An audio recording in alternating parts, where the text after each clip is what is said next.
सवाल ये है कि क्या ये कहानियां सच है या फिर ये हमारे मन का ही कोई बहुत बहुत गहरा खेल है। देखिए, इस सवाल का जवाब जब हम ढूंढने निकलते हैं ना, तो हम एक ऐसी सच्चाई तक पहुंचते हैं जो शायद हमारी सोच से भी बहुत आगे की बात है। वो इसलिए क्योंकि इस सवाल की तह में मन का, हमारे माइंड का एक बहुत बड़ा राज छिपा हुआ है। इसका जवाब असल में कहानियों में है ही नहीं, बल्कि उस कॉन्शियसनेस में है, उस चेतना में है जो इन सारी कहानियों को देख रही है। और बस यहीं पर एंट्री होती है ऋषि अष्टावक्र की और उनके उस विस्फोटक रहस्य की, जो इस पूरी समझ को, इस पूरी धारणा को बिल्कुल पलट कर रख देता है। तो चलिए देखते हैं कि वो क्या है। अष्टावक्र का पूरा सार समझे, बस एक लाइन में है, न शरीर न मन, केवल शुद्ध साक्षी।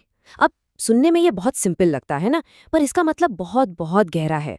ये कह रहे हैं कि असली मैं वो कहानी नहीं है, बल्कि वो साक्षी है, वो विटनेस है जो उस कहानी को एक्सपीरियंस कर रहा है। तो देखिए, यहाँ हमें दो चीजों का फर्क साफ साफ समझना होगा। एक तरफ है आत्मा, यानी वो साक्षी जो अचल है, जो कभी नहीं बदलता, जो असलियत है, सत्य है। और दूसरी तरफ है हमारा मन, जो कहानियां गढ़ता है, कल्पनाएं करता है और एक शीशे की तरह बस परछाइयां दिखाता है, रिफ्लेक्शंस दिखाता है। और ये जो पूर्वजन्म के अनुभव है ना, ये सब के सब मन के दायरे में होते हैं, आत्मा के नहीं। ये जो हमारा मन है ना, ये कल्पना का एक, समझिए, एक अनंत समंदर है। ये जो कुछ भी देखता है, सुनता है, महसूस करता है, सब अपने अंदर सोख लेता है और फिर उन्हीं अनुभवों को इतनी जिंदा दिली से हमारे सामने रखता है कि वो बिल्कुल बिल्कुल असली लगने लगते हैं, एकदम रियल। अच्छा, इसको समझने के लिए ना 3 बड़े कमाल के उदाहरण हैं। पहला है सपना। जब हम सपना देख रहे होते हैं तो क्या वो नकली लगता है? नहीं, वो बिल्कुल असली लगता है। पर जैसे ही आंख खुलती है, पता चल जाता है कि अरे, ये तो सब मन का ही बनाया हुआ था। दूसरा उदाहरण है सिनेमा देखने वाले का। स्क्रीन पर जो हीरो हीरोइन हैं, उनके दुख सुख में हम खो जाते हैं, पर हमें ये भी पता होता है कि हम तो बस दर्शक हैं, वो किरदार नहीं। और तीसरा है आईना। आईना सिर्फ परछाई दिखाता है, असली चीज नहीं। बिल्कुल इसी तरह पूर्व जन्म की यादें भी मन के ही खेल हैं। हाँ, लेकिन यहाँ पे एक बहुत बड़ा सवाल उठता है कि भाई, अगर ये सब मन का ही खेल है, तो फिर हमारे शास्त्रों में बार बार पुनर्जन्म और कर्मों की बात क्यों की जाती है? इसका असली मतलब क्या है फिर? और ये सवाल बहुत बहुत ज़रूरी है। देखिए, इसका जवाब ये है कि शास्त्र जो हैं वो अक्सर इशारों में, संकेतों में बात करते हैं।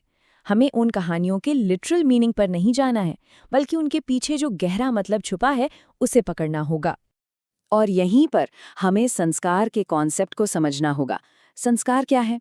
ये मन पर पड़े गहरे निशान हैं, हमारी आदतें हैं, हमारी प्रवृत्तियां हैं, जो एक कॉन्शियस स्टेट से दूसरी में, समझिए, कैरी फॉरवर्ड होती हैं। तो देखिए, आम तौर पर हम क्या सोचते हैं कि एक आत्मा है जो एक शरीर से दूसरे शरीर में जाती है ना? लेकिन इसका गहरा मतलब ये है कि आत्मा तो कहीं आती जाती नहीं है, वो तो अपनी जगह स्थिर है। होता यह है कि जब एक शरीर खत्म होता है तो उसके जो संस्कार हैं, जो मेंटल इम्प्रिंट्स हैं, वो एक नई चेतन अवस्था को जन्म देते हैं। ये एक कंटिन्यूटी है, एक यात्रा नहीं। इसको भी 2 बहुत अच्छे उदाहरणों से समझते हैं। पहला, एक दीपक से जब हम दूसरा दीपक जलाते हैं तो क्या पहली वाली आग ही चलकर दूसरे दीपक में चली जाती है? नहीं, वो तो उसी तरह की एक नई लौ होती है। दूसरा उदाहरण है नदी का। नदी लगातार बह रही है, पर क्या उसमें पानी वही है? नहीं, पानी भी और उसका रूप भी हर पल बदल रहा है। हमारी चेतना की ये जो प्रवृत्तियां हैं, ये संस्कार, ये भी बिल्कुल इसी नदी की तरह हैं, एक निरंतर बहाव जो बस नए नए रूप लेता रहता है। तो अब आते हैं सबसे सबसे जरूरी सवाल पर कि अगर ये सब मन का और इन संस्कारों का एक खेल ही है, तो फिर इस खेल से बाहर कैसे निकलें? इस साइकिल से, इस चक्र से आजादी कैसे मिले? और इसका जवाब ना बहुत ही दिलचस्प है। मुक्ति का रास्ता और ज्यादा पिछले जन्मों की कहानियां जानने में नहीं है, बिल्कुल नहीं, बल्कि रास्ता है उसे जानने में जो इन सारे अनुभवों को देख रहा है, यानी अपने उस साक्षी स्वरूप को पहचानने में। अष्टावक्र क्या कहते हैं, सुनिए। वो सदा मुक्त है, केवल स्वयं को बंधा हुआ मानता है। इसका मतलब समझ रहे हैं? मतलब बंधन कोई हकीकत है ही नहीं, वो तो बस एक मान्यता है, एक बिलीफ है। असल में तो कोई कभी बंधा हुआ था ही नहीं। तो यहाँ पर हमारे सामने जीने के दो रास्ते साफ हो जाते हैं। एक रास्ता है मन में उलझे रहने का, उसकी कहानियों में, उसके पास्ट और फ्यूचर में खोए रहने का। और दूसरा रास्ता है स्वयं में स्थित होने का, यानी साक्षी बनकर जीने का, शांत और समय से बिल्कुल परे। तो फिर रास्ता क्या है? सबसे पहला कदम, मन में जो भी विचार और कहानियां चल रही हैं उनसे खुद को जोड़ना बंद कर दीजिए। दूसरा, ये याद रखिए कि असली स्वरूप वो अचल साक्षी है जो बस देख रहा है। तीसरा, ये समझिए कि पिछले जन्मों को ढूंढने का मतलब है और नई कहानियां बनाना और ज्यादा उलझना। एकमात्र सच बस ये जानना है कि मैं अभी इसी पल में कौन हूं। तो आखिर में ये पूरी बातचीत, ये पूरी खोज बस एक ही सवाल पर आकर ठहर जाती है। एक ऐसा सवाल जिसका जवाब हर किसी को अपने ही अंदर खोजना है कि अगर कोई ये शरीर नहीं है, ये मन नहीं है, ये कहानी नहीं है, तो फिर वो है कौन?